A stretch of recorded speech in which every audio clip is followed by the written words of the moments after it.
শোনো কে খাবে কে খাবে আয় আয় আয়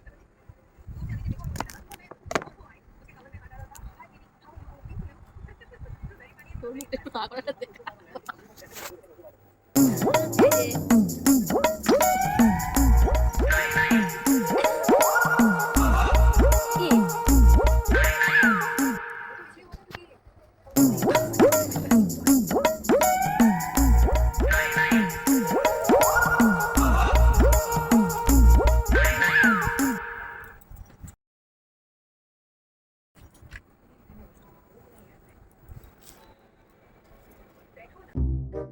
দেখো গাইস, আজকে আমরা জল সিঙ্গারা এনেছি। এবার আমাদের বাড়িতে একটা ছাগল আছে, সেই ছাগল খাবে।